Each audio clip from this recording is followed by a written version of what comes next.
Damos gracias a Dios por todo lo bueno que de Él recibimos. Hermanos míos, no hay nada que de Dios no llegue y no sea bueno para nosotros. El gran problema no es la bendición o los recursos o la provisión que nos llega de Dios. El gran problema es cómo lo interpretamos nosotros, ¿ya? Ese es nuestra situación, digamos así, fundamental en los procesos de bendición de Dios en las situaciones de nuestra vida.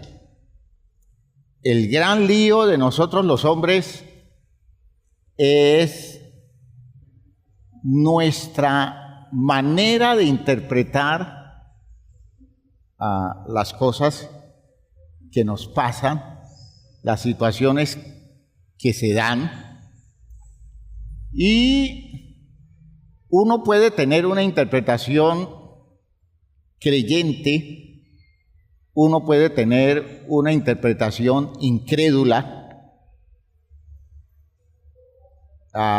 entonces uno puede tener una buena teología sustentando la manera de entender los sucesos de la vida, como uno puede tener una teología perversa, una teología mala, una visión de la vida muy distante de lo que realmente Dios nos está dando. ¿Ya? Saben ustedes que un cristiano debe aprender a ver todo lo que le sucede desde el territorio de Dios. Escuchen lo que digo. Debe ver todo lo que le sucede, entender, interpretar,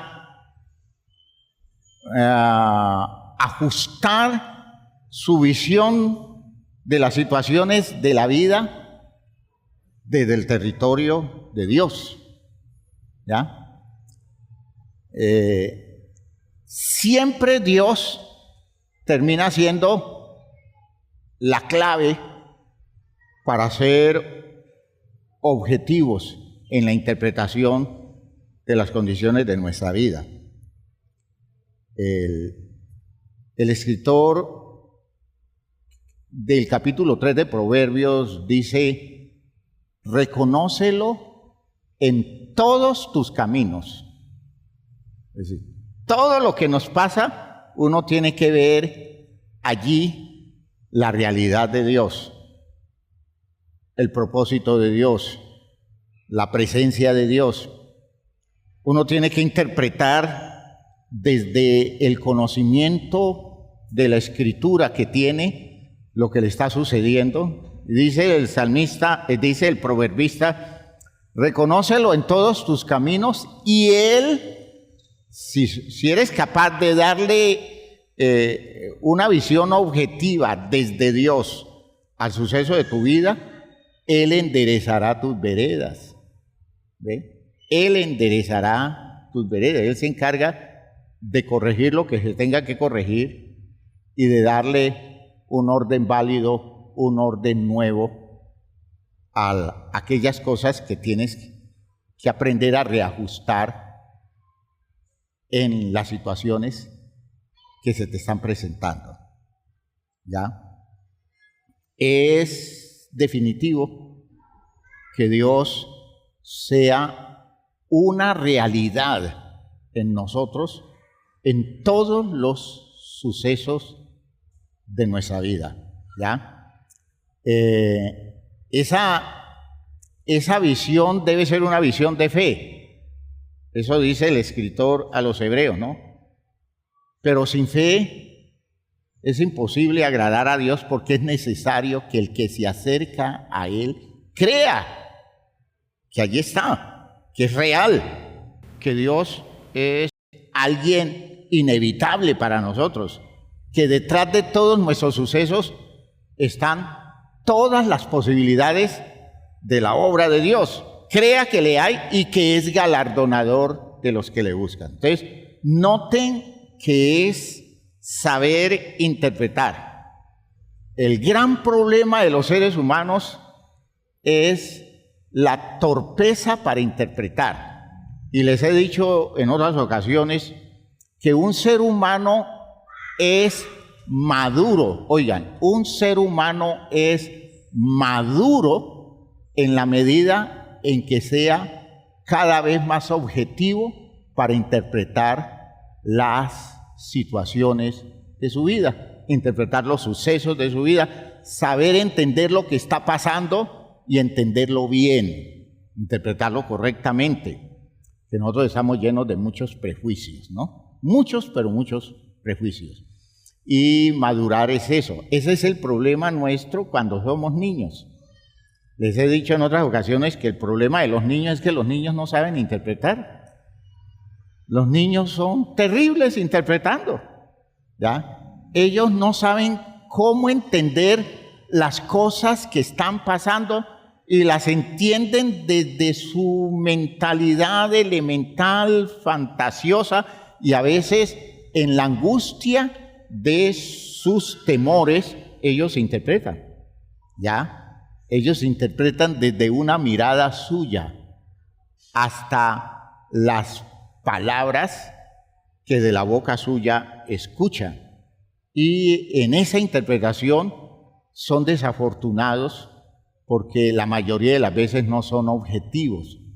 Y el problema nuestro es que nos acostumbramos a no expresarles cosas claras y los dejamos así, deformados, interpretando lo que ellos les provoca interpretar, y así no está bien. Usted tiene que conducirlos a que vean las cosas como son.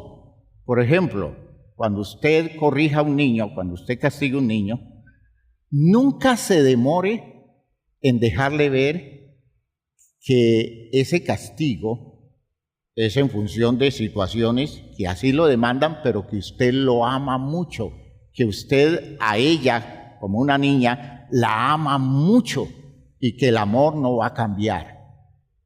Porque el niño piensa que cuando usted lo corrige o cuando lo castiga, usted le está perdiendo afecto.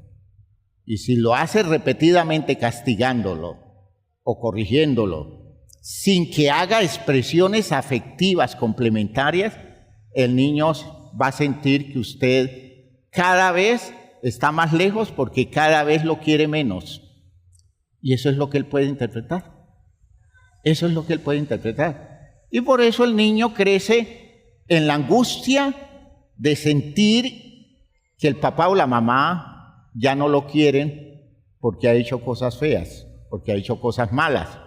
Y hermanos, hacer depender de una conducta correcta el afecto nuestro es criminal. ¿Me oyeron? Los hijos siempre se equivocan. Los viejos nos equivocamos, ¿por qué no ellos? Y nuestro amor debe ser una garantía para ellos, a pesar de sus errores. Que sepan que hay un papá, que hay una mamá que los ama. Ahora, amarlos no significa alcahuetearles, ¿no? Amarlos no significa que se les va a pasar por alto los errores y que queda sin consecuencia las acciones irresponsables de la vida. Eso no significa amar, pero amar sí significa que a pesar de eso, Él sigue siendo nuestro hijo y queremos buscar para Él lo mejor, porque el amor no va a cambiar. ¿Sí queda claro, hermanos míos? Problemas de interpretación, hermanos, problemas de interpretación. Ustedes no saben cuántos matrimonios se rompen por problemas de interpretación. Hermanos, toneladas de matrimonios se rompen por problemas de interpretación. De hecho, cuanto más elementales y más infantiles sean los hombres y las mujeres metidos en una relación de pareja, más fácil se rompe porque se interpreta muy mal. Se interpreta muy mal. ¿Ya? Se interpretan mal los silencios, se interpretan mal las palabras, se interpretan mal los gestos, se interpretan mal las circunstancias difíciles de explicar.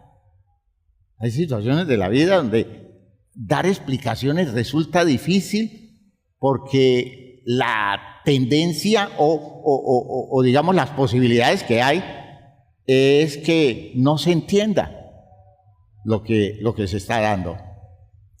Y hermanos míos, un cónyuge depende de la benignidad del otro, de la madurez del otro, de la capacidad que tenga el otro para ser objetivo. ¿Ya? Hermanos, no hay cosa más brava que una relación matrimonial cargada de prejuicios, donde es malo porque bogas y malo porque no bogas. ¿Ya? Entonces, todo es malo, ¿por qué? Porque depende del manejo interpretativo que haga el otro. Y cuando el otro es perverso en su interpretación, no perverso porque sea mala gente, sino porque carece de juicio, de objetividad. Hermanos, qué desgracia. No hay manera de mantener vigente válidamente una relación cuando no hay solvencia interpretativa. Entonces, espero que me estén entendiendo. El trabajo que hace la iglesia es madurar a la gente para que interprete cada vez mejor. Para que interprete cada vez mejor. De allí la importancia de nuestros programas como el de madurez afectiva. Eso es madurando la interpretación, capacitándonos para interpretar cada vez de una manera más objetiva. En el día de hoy vamos a dedicar un tiempo para hablar de algo que tiene que ver con las bases del desarrollo de los creyentes en su vida cristiana. Recuerden que hemos tomado la decisión los domingos en el culto de las 10 de hablar de todo aquello que establece el fundamento de la práctica de la vida cristiana, ¿no es cierto? Y nosotros dedicamos un buen tiempo para hablar del arrepentimiento y la conversión. Pasamos un buen tiempo hablando de esto, ¿no? Es un tema que no se agota fácil, queda mucho por decir, pero vamos a dejar allí porque creo que nos quedó claro lo importante que es arrepentirse y convertirse, ¿sí? Que no vale un arrepentimiento sin conversión. Yo puedo tener remordimientos toda la vida, pero si no decido cambiar de mi forma de vivir, voy a seguir siendo el mismo diablo de siempre, con todos y remordimientos. Yo necesito tener voluntad para cambiar, replantearme la vida, y eso se llama conversión. Arrepentíos y convertíos para que vengan de la presencia del Señor tiempos de refrigerio y Él los envíe al Señor Jesucristo que os fue antes anunciado. Eso dice el texto del apóstol Pedro cuando se enfrenta a una comunidad de judíos que están demandando claridad acerca de las decisiones a tomar. Les dice: arrepiéntanse y conviértanse. ¿Ya? No hablen de que se sienten mal por lo mal que han hecho, por lo malo que han hecho. No comiencen a llorar compungidos porque están muy tristes por las cosas malas que han hecho y lo dejen todo allí. Estuvieron en el culto y lloraron lloraron y lloraron. Y uno dice que bueno, ¿no? Hay arrepentimiento. Pero luego salen allá y siguen haciendo las mismas que han hecho. ¿Por qué? Porque no hay voluntad de conversión. Arrepentimiento sin conversión no da futuro. Hoy vamos a comenzar a hablar de algo importantísimo, porque todas las doctrinas que vamos a estudiar de aquí en adelante demandan de nosotros una actitud, una postura frente a la vida, una actitud delante de Dios que se llama fe, Y nosotros tenemos que aprender a construir la fe. ¿Me oyeron? Uno tiene que aprender a construir la fe. Recuerden que fe no basta, es decir, que la fe no es solamente creer. Oigan lo que estoy diciendo. Fe no solo es creer. Hay gente que cree muchas cosas y no tiene fe. Hay gente que tiene una capacidad enorme para dejarse convencer de todo lo que le dicen. Y dicen, es que yo soy un hombre de mucha fe. Y sucede que eso no es fe. A veces es una simple y elemental condición de credulidad.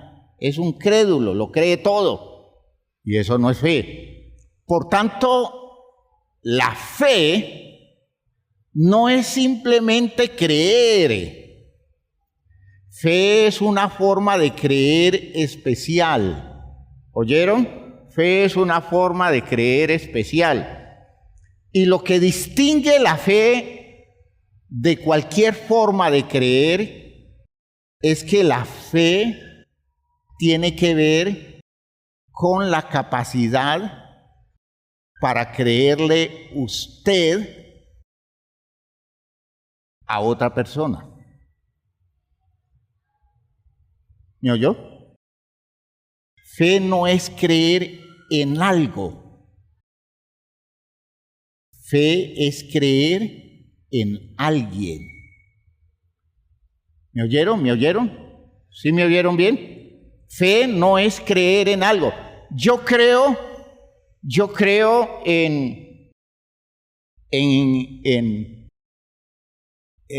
podemos decir, yo creo en el poder del bautismo. Yo puedo decir, yo creo en el poder del bautismo.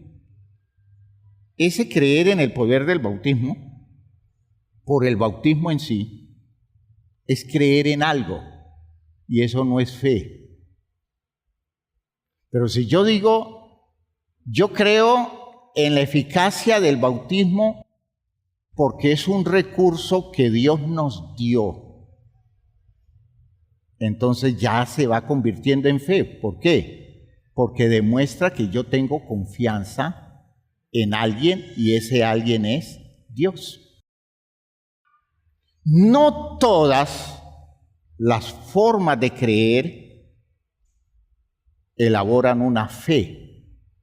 Y con esto ustedes recuerdan que les decía que toda fe es algo que viene como consecuencia de relaciones establecidas.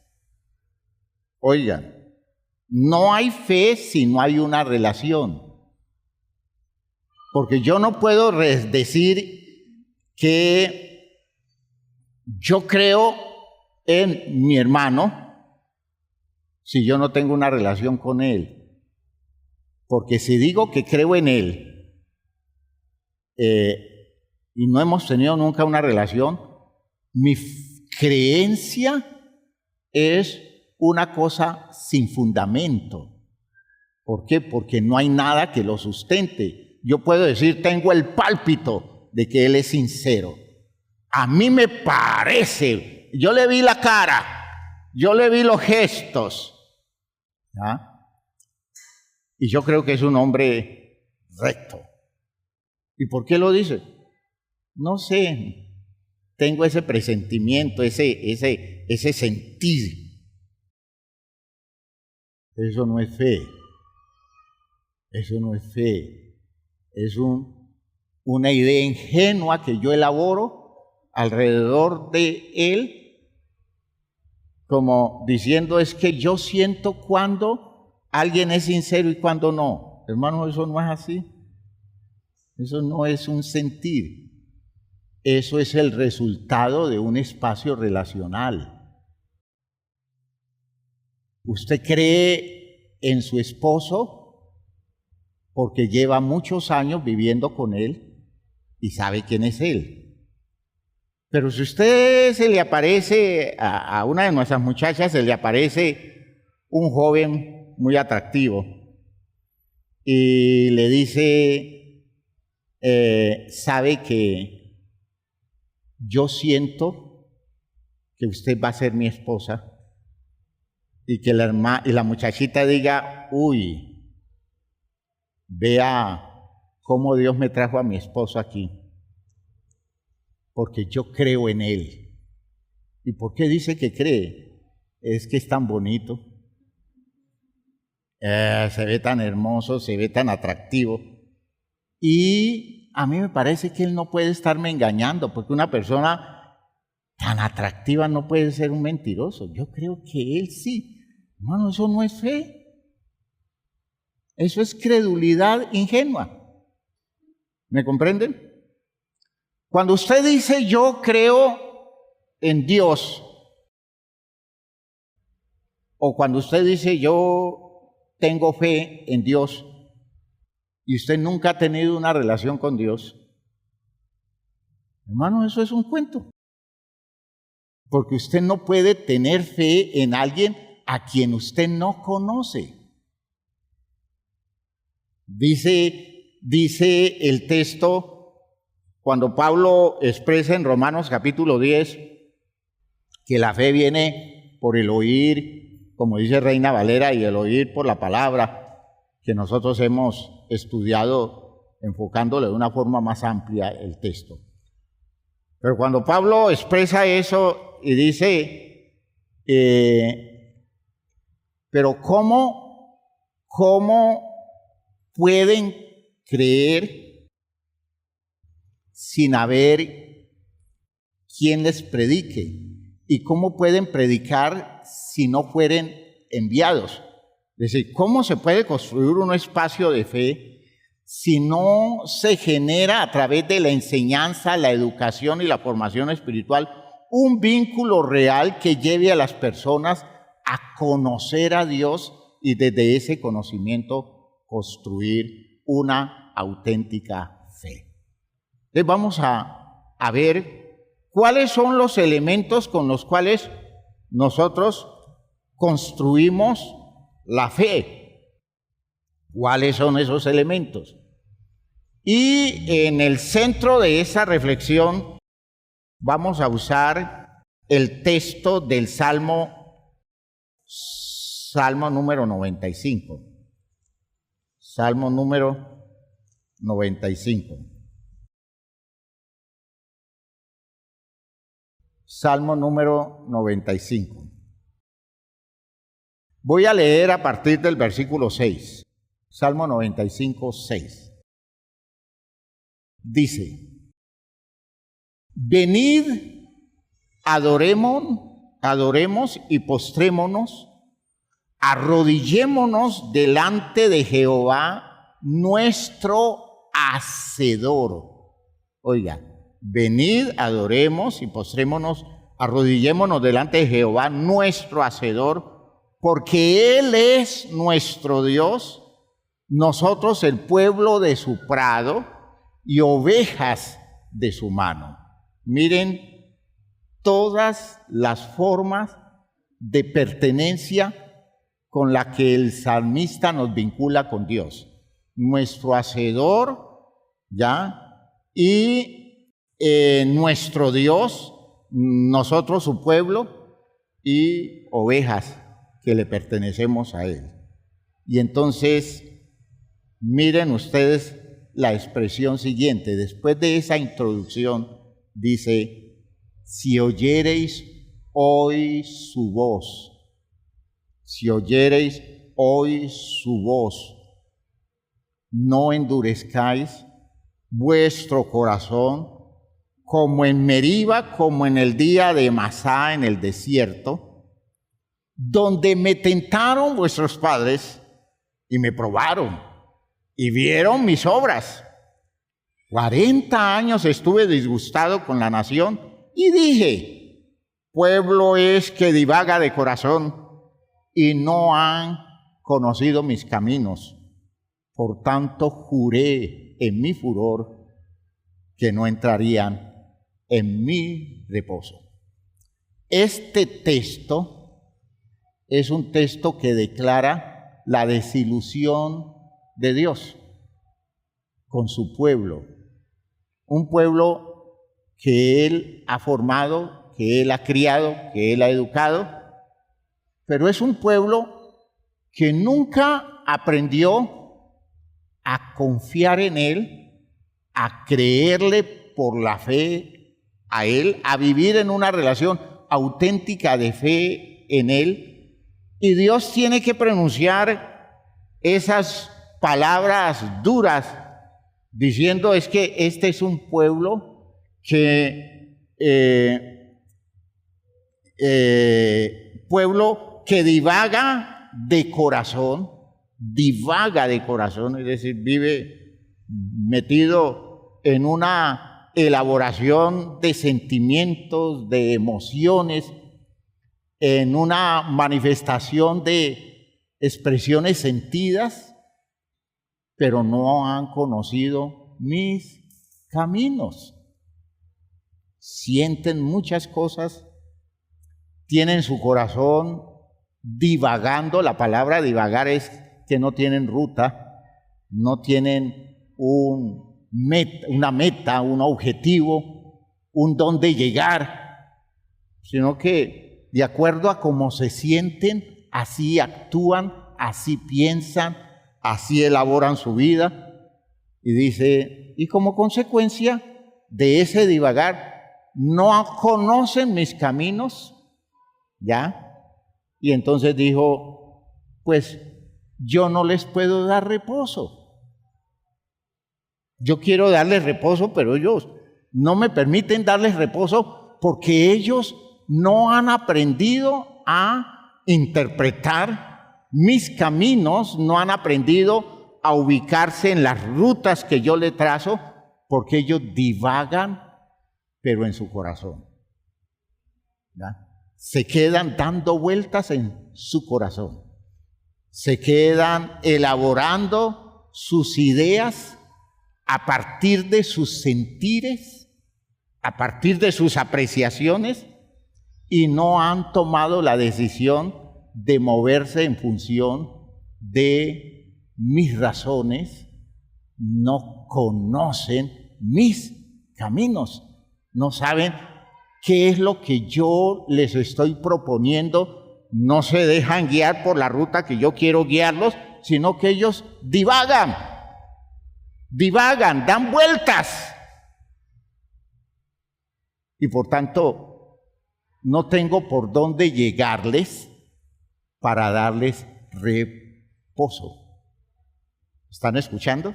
No tengo por dónde llegarles para darles reposo. Yo no puedo llevarlos a un descanso real porque cuando quiero encontrarlos ellos están lejos, en la divagación de sus corazones. ¿Me están oyendo bien? Con esto, ¿qué les estoy diciendo? Que una de las cosas fundamentales para construir una relación con Dios auténtica, basada en la fe, una verdadera fe en Dios, fe en las razones de Dios, una cosa fundamental es que yo sea capaz de superar eso de vivir conforme a las cosas que yo siento, ¿ya? Vivir conforme a mis sentimientos, que yo me quede estancado en ese vivir en relación con mi condición emocional, con mi condición sentimental, y no desarrolle la capacidad de moverme en la vida en función de las razones que Dios me da. ¿Me están oyendo? Eso es. Así no se construye nunca una fe. Por eso uno de los grandes errores de los manejos religiosos es reducir el bienestar religioso a condiciones sentimentales. Y que la gente comience a hablar de cómo se siente.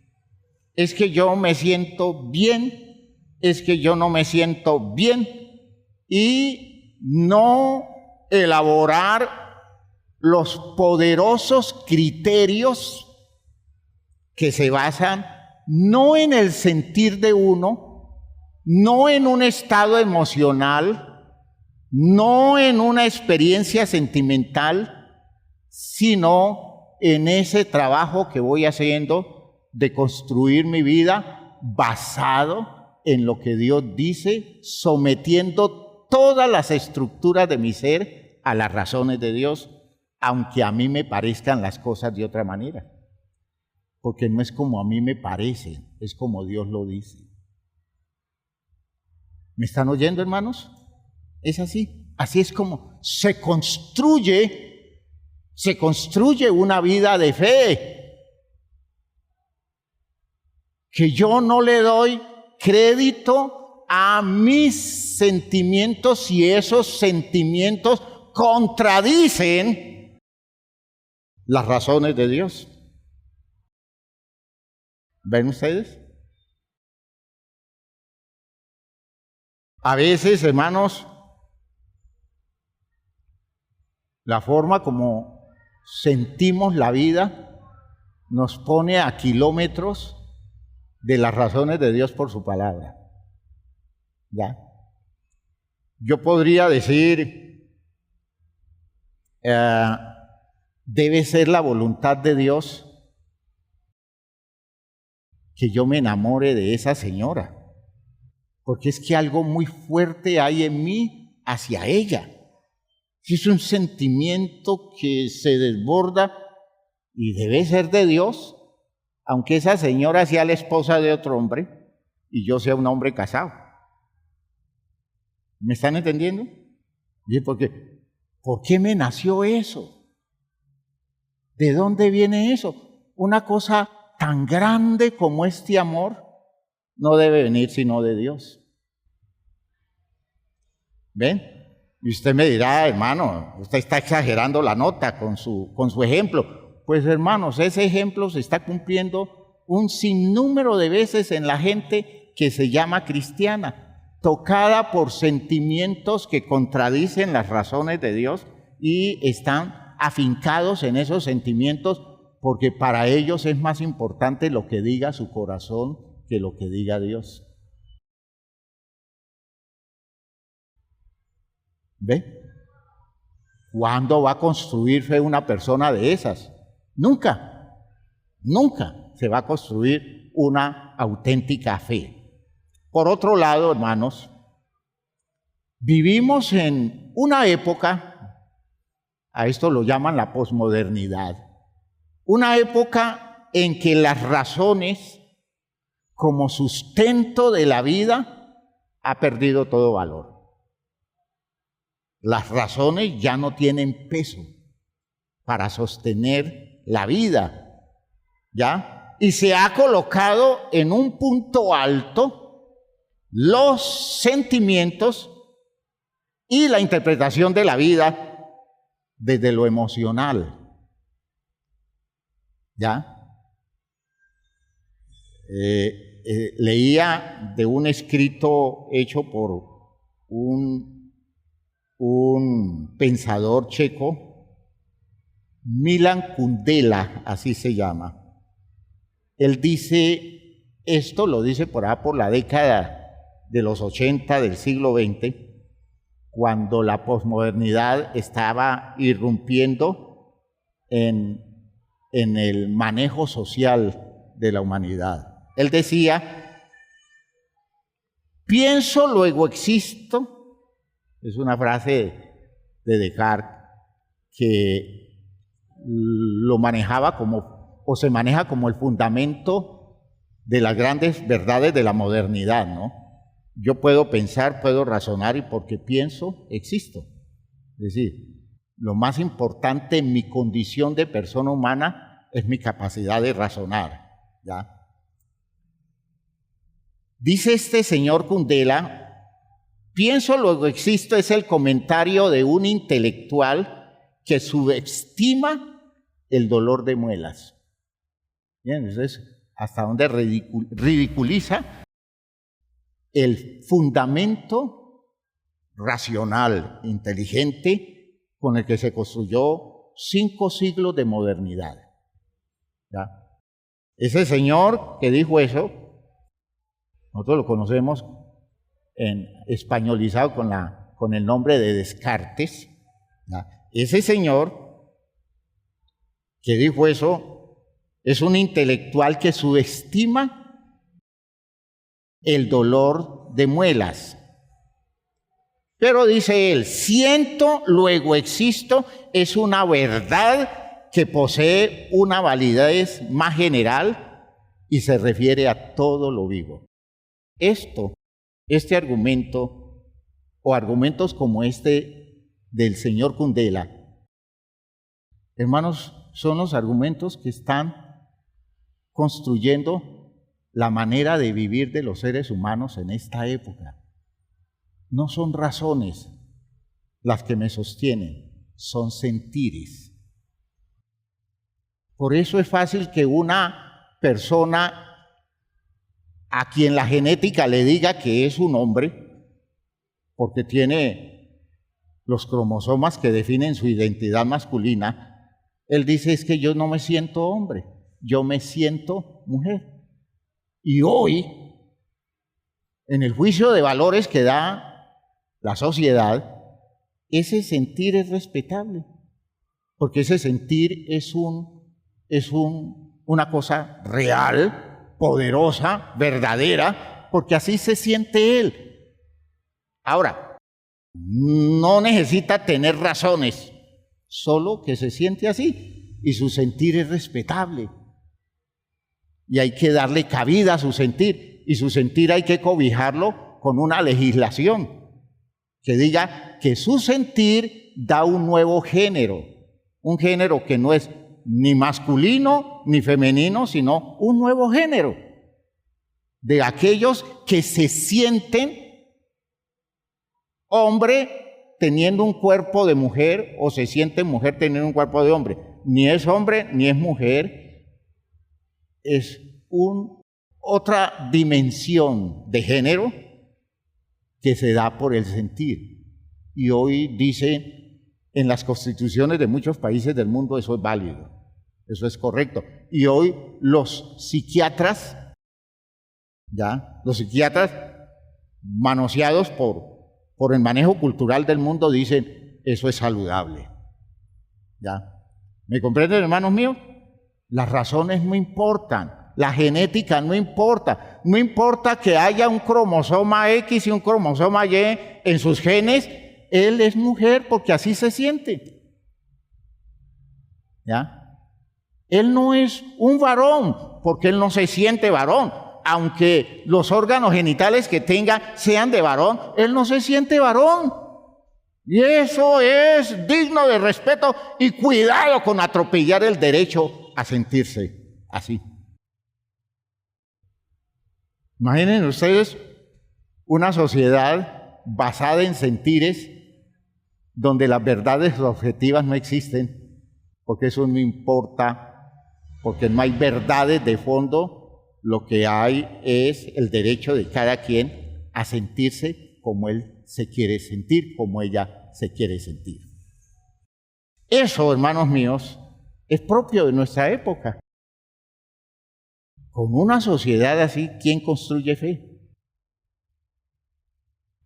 ¿quién puede construir fe si yo no tengo argumentos objetivos para creerle a alguien? Yo no puedo decirle a alguien, yo le creo sus sentimientos. Usted se siente así, yo le creo. ¿Cómo le puedo creer si no hay nada objetivo que me deje ver que su sentir está sustentado en razones científicas, en razones objetivas, o al menos que haya una razón revelada por Dios que diga que ese sentir es válido? Y nada de eso existe.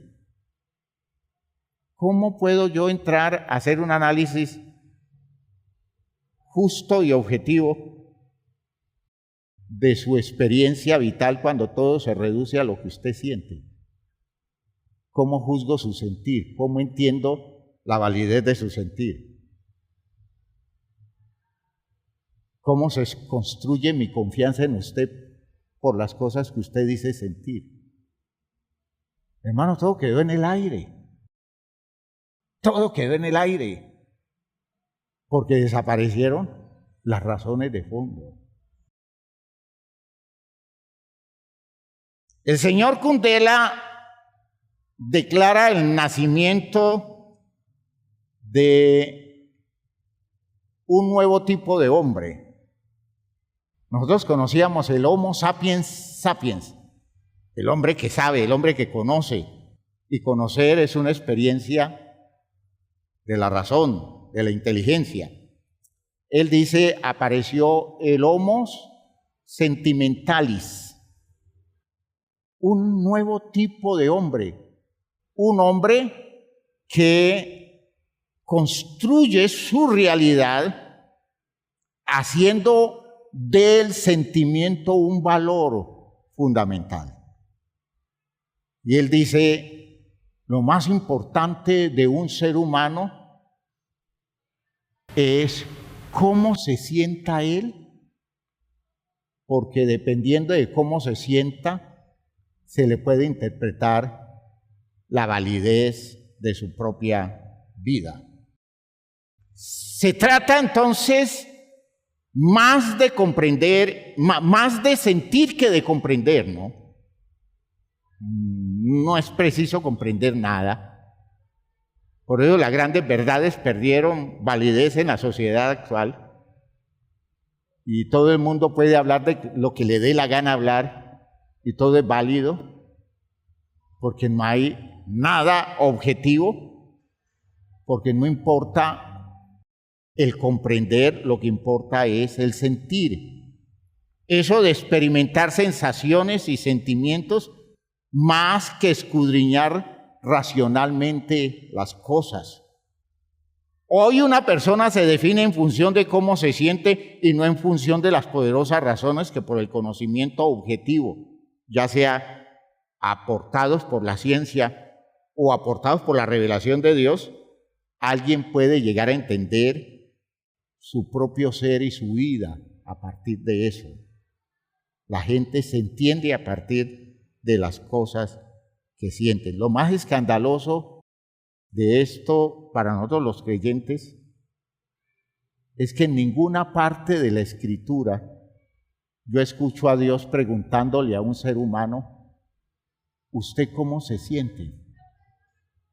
No hay un solo texto de la Biblia que me indague sobre mi sentir.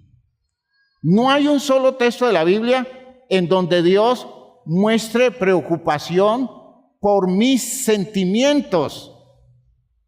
Pero la Biblia está llena de textos donde Dios me demanda un conocimiento. ¿Ya? ¿Por qué?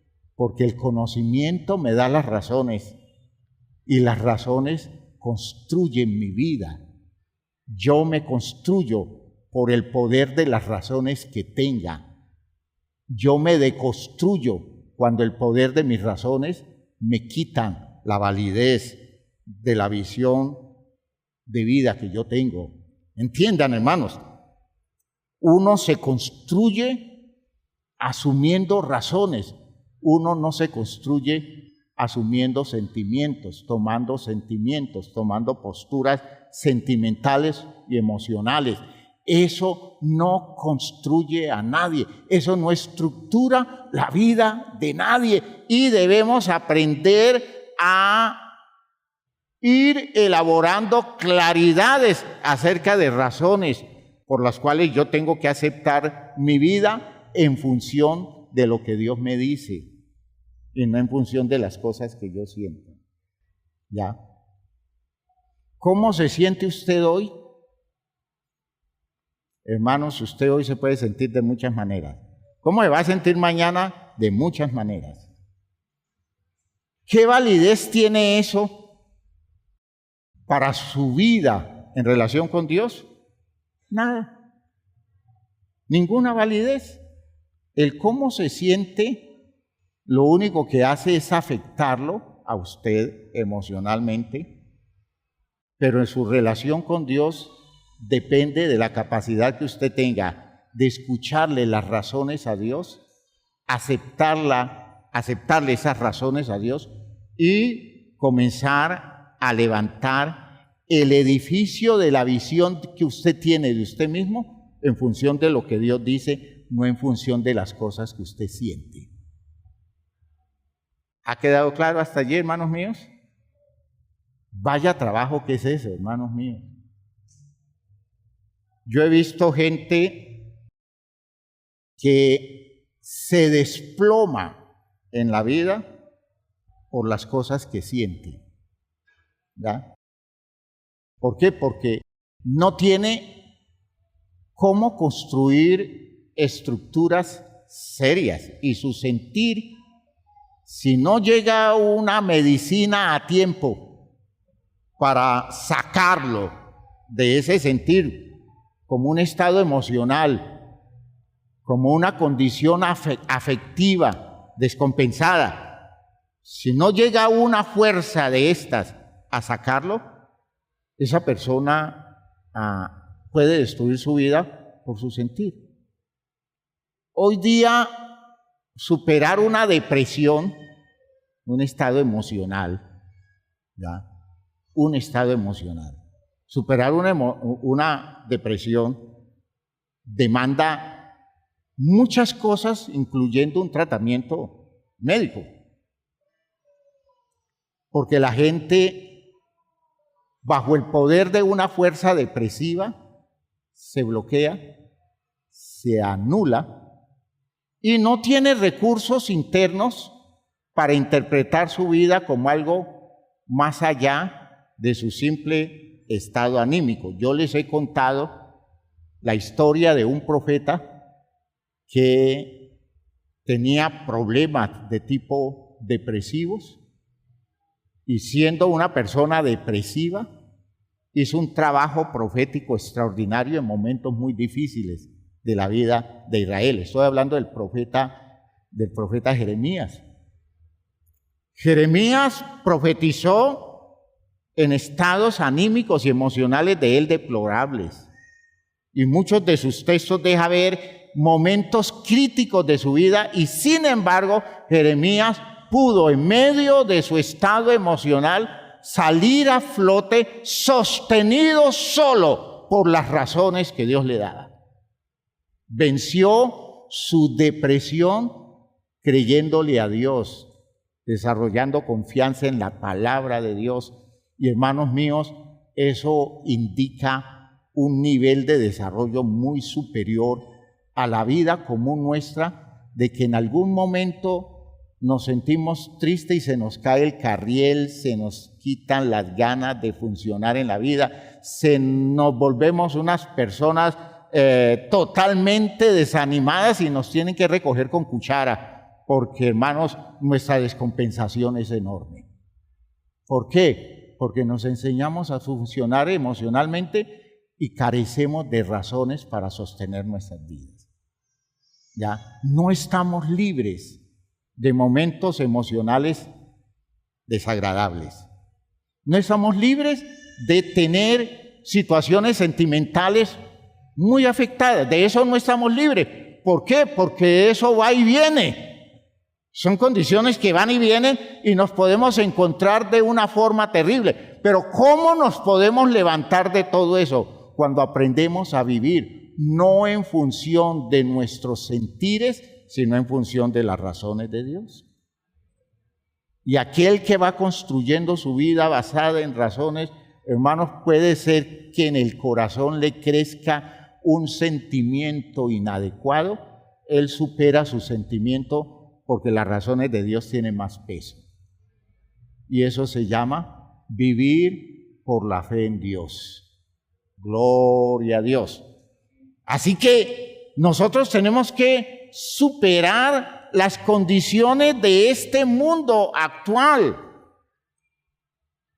las condiciones de esta época, comenzar a construir ya nuestra vida en función de las poderosas razones que Dios nos da. Comenzar a vernos no como nos sentimos, sino como Dios dice que debemos vernos. ¿Ya? Esa es la queja del salmista en el Salmo 95. ¿Ya? Dice él en la expresión, oh Dios, por boca del salmista, dice en la parte final del versículo 7, si oyereis hoy su voz. Si Dios les dice algo hoy, si Dios les da un argumento de su palabra hoy, dice, no endurezcáis vuestro corazón. ¿Y cómo lo endurecemos? Cuando no le damos crédito a la razón de Dios, a la palabra de Dios, a la voz de Dios, sino que seguimos dándole crédito a las cosas que nosotros sentimos, a las cosas que nosotros emocionalmente tenemos como el territorio vigente de nuestro corazón. Por ejemplo, yo me puedo sentir con una enorme culpa. Eso es un sentimiento, la culpa. Y por culpa de la culpa, hermanos míos, yo puedo convertirme en una persona que destruye su vida. He conocido más de uno que se ha suicidado por una culpa que no pudo manejar bien. Un ejemplo bíblico fue Judas. Judas se suicidó. ¿Y por qué lo hizo? Porque no pudo soportar el hecho de que se vio entregando a un hombre inocente en manos de sus detractores y entender que por su acción perversa ese hombre iba a ser asesinado. Nunca se perdonó Judas. No tuvo arrestos de orden moral para sostenerse en la vida y prefirió morirse. Se escapó de la vida por una puerta falsa debido a que su sentimiento de culpa nunca le permitió reconciliarse con su condición de persona necesitada de un perdón, necesitada de un plan de restauración. ¿Cuántas personas así han destruido su vida porque la culpa les llegó al corazón? ¿Cuántas personas terminan destruyendo sus posibilidades en la vida porque la familia los acosa con la culpa? Son manejos de familia a veces, manejos de papás, manejos de mamás, manejos de abuelos, manejos de grupos sociales que despiertan culpa.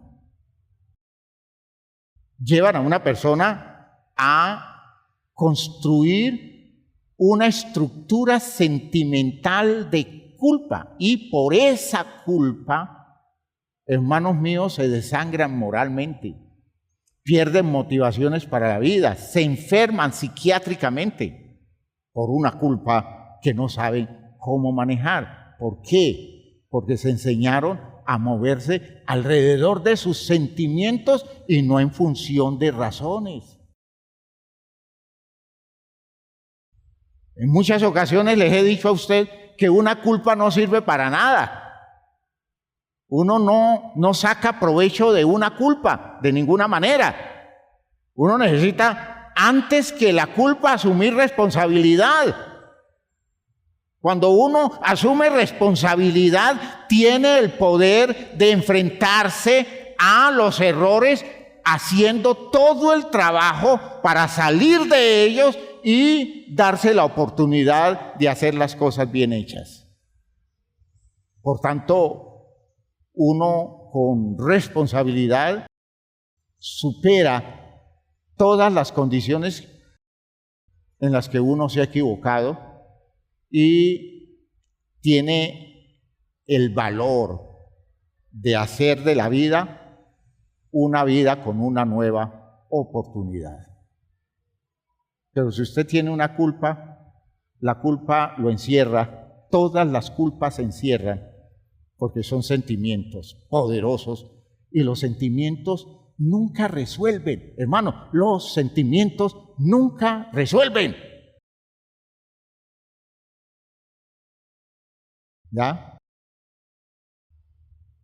Cuando usted tiene un resentimiento, cuando usted está resentido,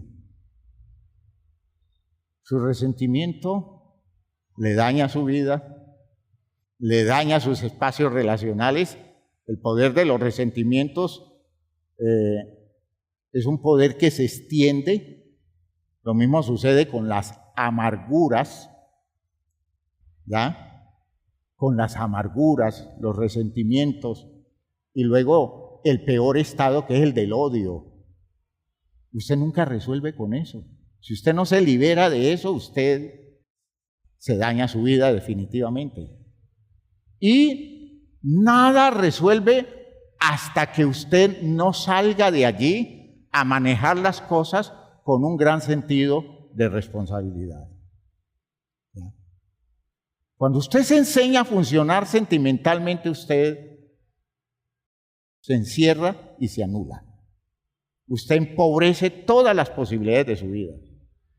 En la medida en que en su relación matrimonial el resentimiento con su cónyuge va creciendo, usted va viviendo ese tipo de experiencia donde usted le pierde sentido a la relación de pareja. La relación de pareja ya no tiene ningún valor para usted. ¿Por qué? Porque está resentido, porque está amargado.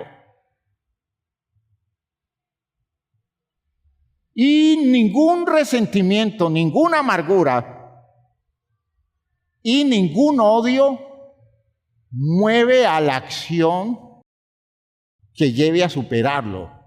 Nada de eso mueve a una actitud de vida que lo lleve a usted a salir de allí, sino que cada día es como si usted cavara una fosa más profunda y se metiera en un territorio sin salida, sin alternativa, cada vez más estrecho.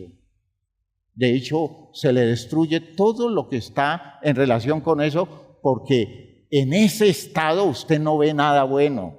Y las poquitas cosas buenas que antes veía ya no las ve, porque el poder que ofusca a través de su sentimiento negativo hace que todo lo que usted tiene que ver con eso pierda sentido. Muchos matrimonios se rompieron por eso. A los 2 o 3 meses, a los 6 meses, al año, a los 2 o 3 años, la persona comienza a salir del resentimiento y descubre, ¿y yo por qué rompí mi matrimonio con él? Si esto no era tan importante, si esto no era tan definitivo. ¿Ya? Se da cuenta que desbarató lo precioso que tenía. Lo desbarató porque lo llenó de sentimientos negativos, y los sentimientos no conducen a ninguna parte. Ningún sentimiento conduce a alguna parte. Por eso, hermanos míos, por favor, el amor no es un sentimiento, porque si el amor fuera un sentimiento sería un encierro feo. Todos los sentimientos son encierros feos. ¿Por qué? Porque es un círculo vicioso que se reduce a ese sentir y no lo saca y no lo mueve a una actitud comprometida con la verdad y con lo justo y con lo verdadero, con lo que tiene sentido, valedero para la vida suya. No, todo se queda en los sentimientos. Por eso las tragas, como nosotros las definimos, ese estado de enamoramiento, que es un estado sentimental. Hermano, eso no conduce a ninguna parte. Eso no resuelve nada. Una traga no significa un estado emocional y afectivo que esté dando resultados positivos para la vida, sino algo que lo hace sufrir a usted mucho. Los enamorados tragados sufren y dicen que son felices, pero sufren. Es el dulce sufrir. Y hermanos, no hay dulce sufrir. Todos los sufrimientos son malos.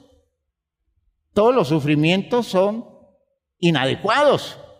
Cuando usted no le encuentra una interpretación de realización a la vida a través de algo que solo le produce sentimiento, usted necesita escapar de eso para construir un territorio más eficaz, más productivo. Por eso, gracias a Dios, las tragas se acaban. No hay una traga eterna, gracias a Dios. Y aunque usted llegue a un matrimonio enamorado, gracias a Dios que el desenamoramiento llega para darle oportunidad al amor. Porque usted enamorado, usted hace diabluras. Usted enamorado termina haciendo muchas cosas que no son racionales. Y termina generando niveles de angustia y de sufrimiento. Palo porque sí, palo porque no. Lo que les he dicho en muchas ocasiones de una vieja canción: ni contigo ni sin ti tienen mis males remedios. Contigo porque me mata y sin ti porque yo me muero. O sea que, ¿por dónde? ¿Dónde le encuentro sentido a una relación sufrida a través de un simple sentimiento cuando no hay un verdadero amor que me llene de razones para estar al lado de una persona? ¿Ya? Y nosotros sostenemos relaciones de pareja en territorio de sentimientos, resentidos, amargados, enamorados, ilusionados, como si nos hubieran dado un bebedizo para cualquiera de los dos lados, ¿no? Para el bien o para el mal. De todas formas, eso es malo, cuando lo reducimos a eso. Cuando comenzamos a hacer la relación una relación constructiva, una relación positiva, de valores, de respeto, de aprecio, a veces de sacrificios que se hacen por el valor de la relación o por el valor que tiene la otra persona en la relación. Cuando hacemos ese ejercicio, la relación se vuelve un territorio de vida maravilloso, que a veces se producen situaciones dolorosas, pero no el dolor de la relación, sino el dolor que genera situaciones negativas, frustrantes, que uno de los miembros de la relación sufre y entonces el otro se duele. Pero no es sufrir porque la amo, como decimos nosotros. Es que yo la quiero tanto que yo la sufro. Yo no puedo dormir tranquilo porque estoy pensando todo el tiempo, ¿y cuándo me la van a quitar? Bueno, ese sufrimiento es una cosa de sentimientos tontos, mal manejados en la relación. Es decir, con sentimientos no se construye nada. La vida se construye con razones. Y las razones poderosas que construyen nuestra vida para salvación son las razones de Dios. Gloria a Dios. ¿Ha quedado clara la idea? ¿Hasta aquí vamos? Hermanos, que usted comience a hacer el ejercicio de superar su vida basada en sentimientos y cambie eso por una razón. Cambie eso por una razón. Y encuentre esa razón en lo que Dios le da. Las razones que Dios le da. ¿Por qué usted está tan afectado en su relación de pareja? Porque estoy muy amargado por las cosas que estoy viviendo con mi cónyuge. ¿Y cómo puede superar eso? Es que yo a él o a ella no le perdono que haya hecho esto, haya hecho... Ya cuando dijo no le perdono, se encerró en el sentimiento. ¿Ve? Ya elaboró eso. No le perdono. Entonces ya el sentimiento le encerró el territorio y de allí no va a salir hasta que no le crea a Dios sus razones y por las razones de Dios rompa con su sentimiento. ¿Sí? Rompa con su sentimiento. Espero que esté quedando claro lo que hasta aquí voy diciendo.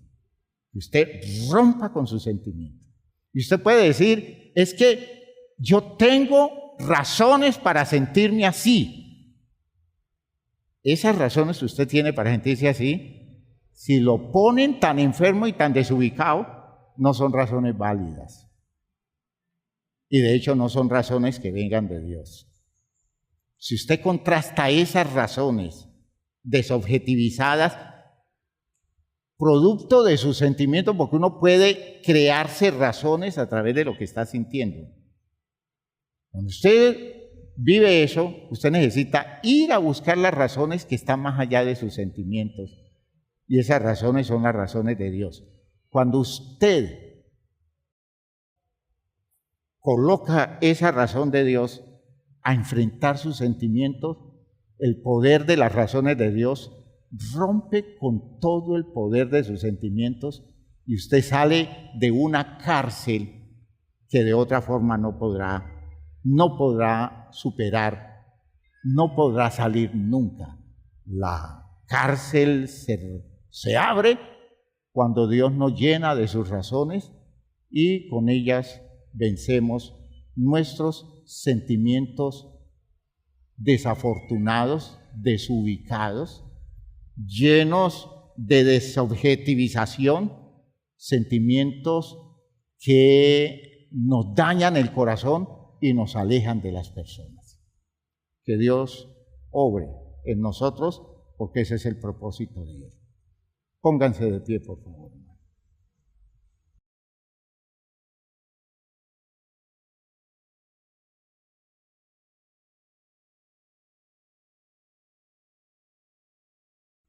¿Cómo se siente usted? Pregunta nuestra muy frecuente, ¿no? ¿Cómo se siente? Yo me siento muy mal. Cuando yo lo pongo a usted a explicar sus sentimientos, usted me dice todo lo que quiera decirme. Me da todo el tipo de razones que quiera darme. Porque las razones que proceden de sentimientos son muchas, pero no tienen razón. ¿Sí? ¿Me oyó? ¿Usted por qué está enamorado de ella? Usted me dice, pastor, es que esos ojos... ¿Cómo así que usted está enamorado de ella por esos ojos? Uy, pastor, es que esos ojos me cautivaron. Esos ojos me llenaron el corazón. Hermano, una explicación tonta. Usted no está enamorado de ella por esos ojos. Esa es una explicación que sus sentimientos dan, pero eso no es una razón de fondo. ¿Por qué está enamorado usted de ella? Ay, pastor, es que esa dulzura de la voz de ella. Dice uno, imagínese el poder de una razón tan loca, tan elemental, tan superficial, sustentando un sentimiento. Es una explicación evasiva, porque nunca es el origen de ese sentimiento. Cuando usted analiza el trasfondo de ese sentimiento, usted descubre que ese sentimiento puede surgir de un esfuerzo de compensación, de una necesidad que hay en usted de encontrar a alguien que le llene un enorme hueco que usted tiene allá adentro, y ese vacío le despierta toda una cantidad de sentimientos, pero usted nunca los explica desde allí. Sus explicaciones no son tan razonables. Pero si usted comienza a construir razones que superen sus sentimientos, van apareciendo nuevas formas de entender la vida basados en argumentos valederos, poderosos y salvadores, que son las razones de Dios por su palabra. Ese es el ejercicio que en esta época de posmodernidad nosotros tenemos que hacer. Vencer nuestro nivel sentimental, emocional, y comenzar a construir hombres y mujeres que superen el homos sentimentalis y nos convirtamos en hombres de razones, y de razones que vengan de Dios. Aleluya. Oremos, que Dios nos ayude. Padre eterno, gracias te damos por lo que a través de tu palabra tú nos das. Gracias por esta experiencia maravillosa de la fe, en la que tú nos estás despertando sensibilidad y nos estás despertando motivaciones nuevas.